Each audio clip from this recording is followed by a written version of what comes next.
마가복음 15장입니다. 15장 33절부터 마지막 47절까지입니다.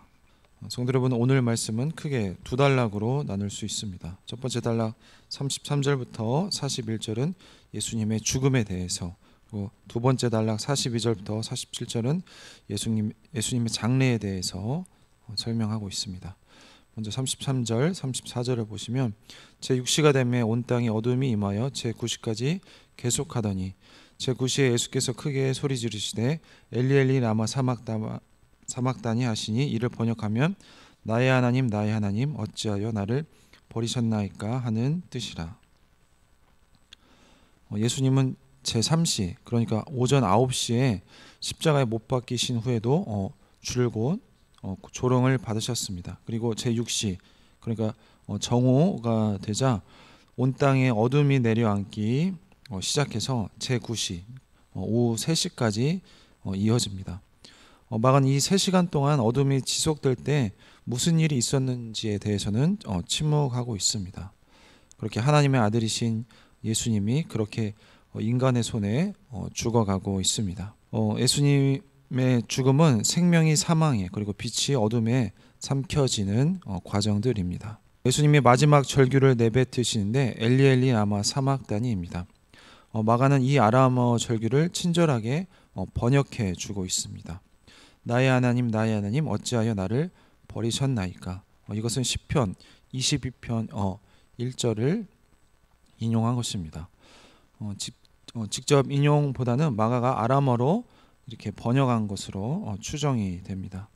마가는 예수님이 이 말씀을 크게 소리 지르시되라고 지금 묘사를 하고 있습니다.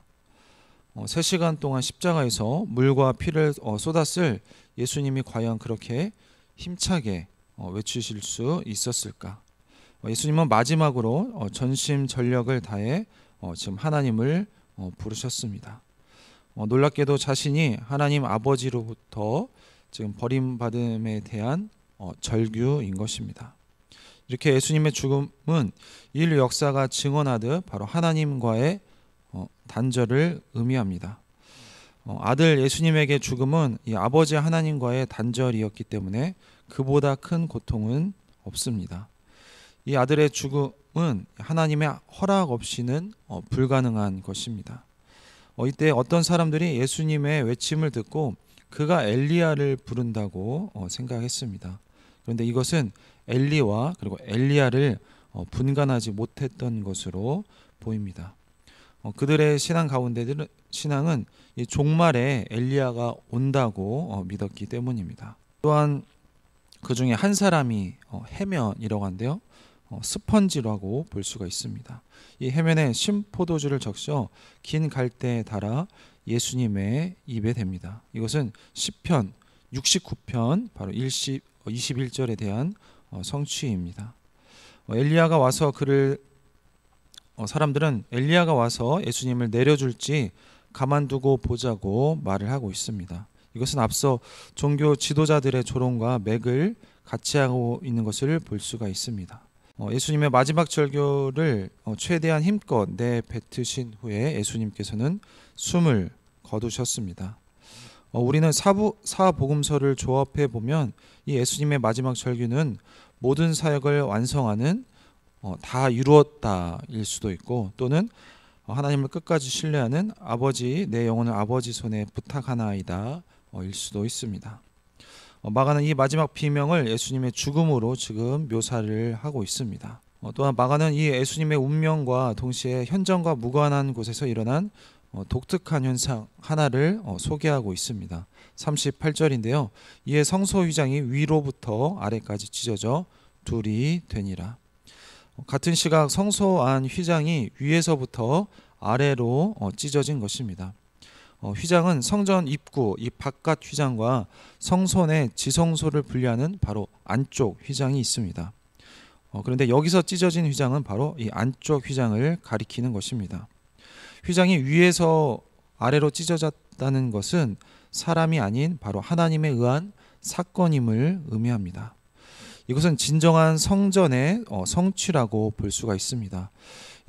예수님께서는 앞서 성전을 헐고 사흘 만에 짓는다라고 표현을 하셨습니다.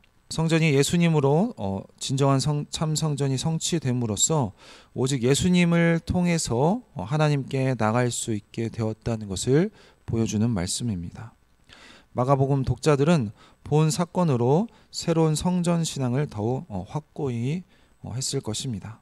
그동안 마가복음에서 예수님을 향한 조롱의 서사 분위기가 말씀을 지배했다면, 이 골고다 마지막 장면에서는 새로운 인물들이 등장해서 정반대의 분위기를 우리에게 전달해주고 있습니다.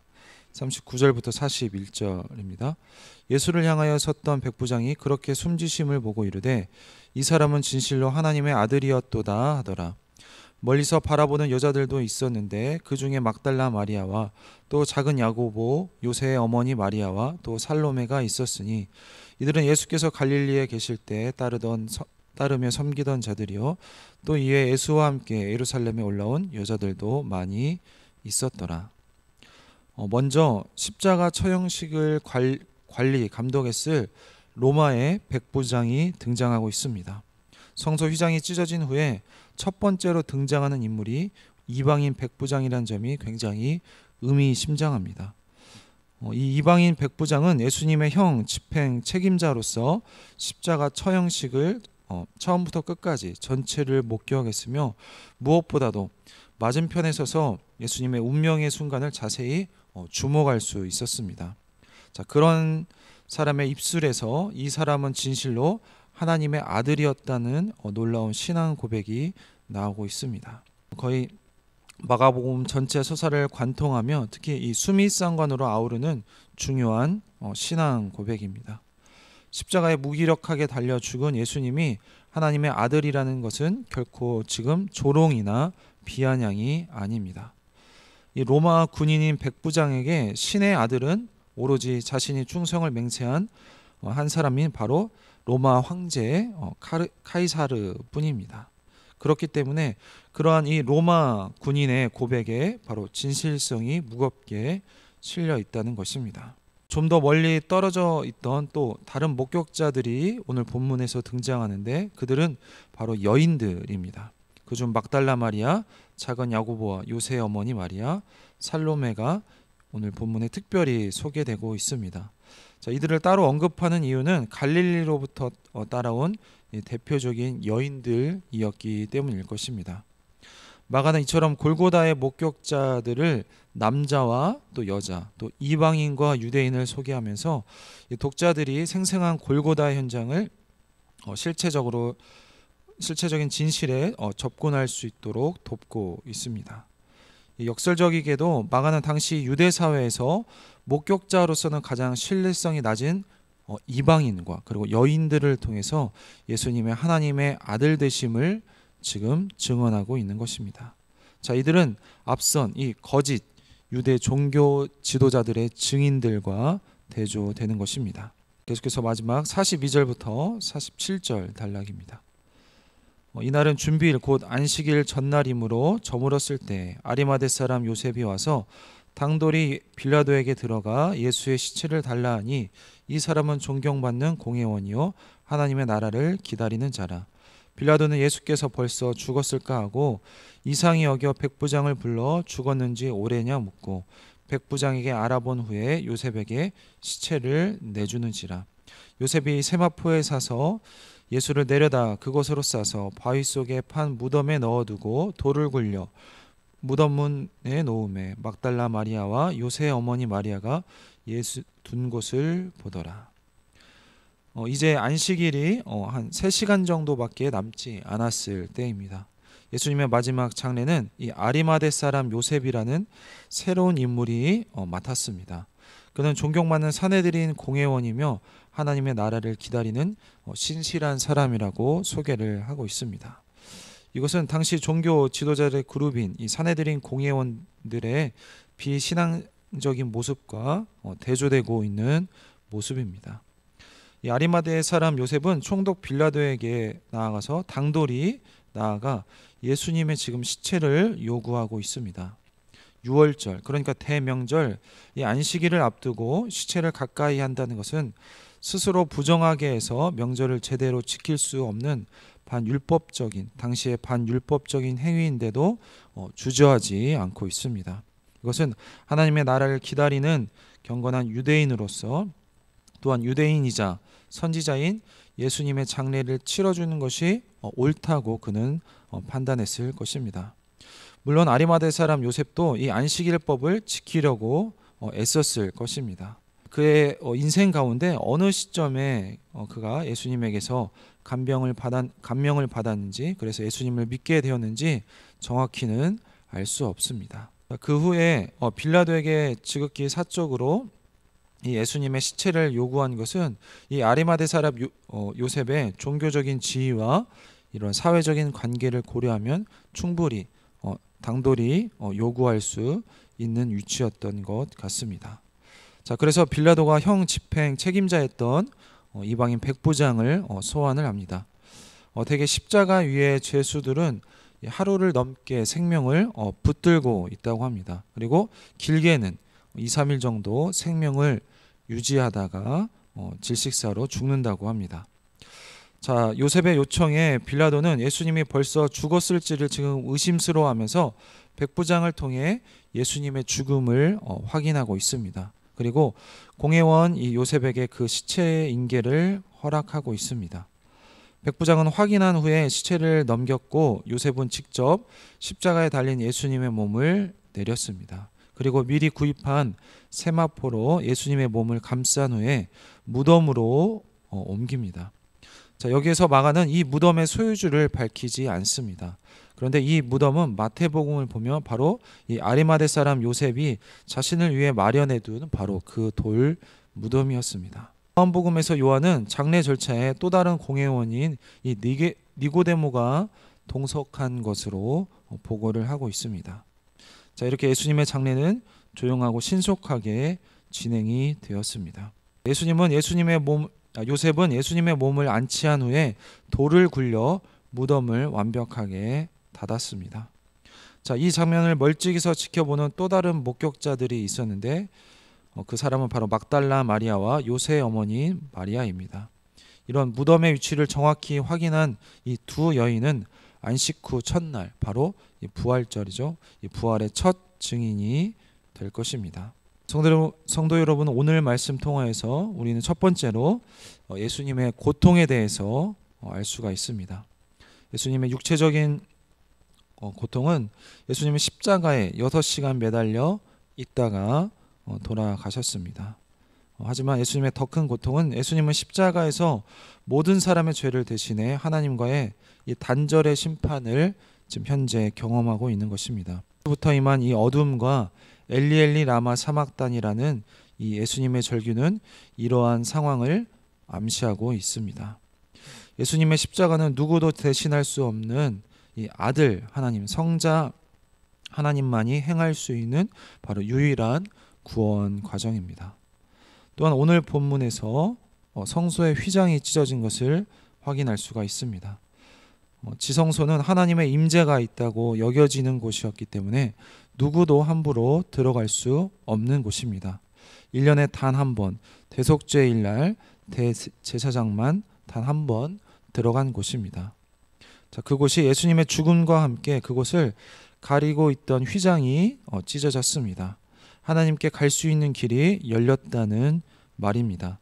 또한 오늘 본문에서 위에서부터 아래로 찢어졌다는 것은 바로 하나님이 행하셨다는 의미입니다.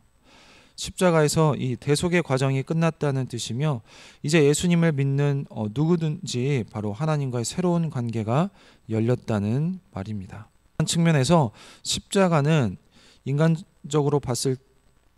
인간적이고 세속적으로 봤을 때, 그래서 실패가 아닌 예수님과 하나님이 구원 과정을 성공적으로 이루었다는 증거입니다.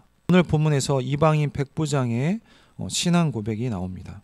백부장은 예수님의 처형을 집행했던 바로 로마의 장교입니다.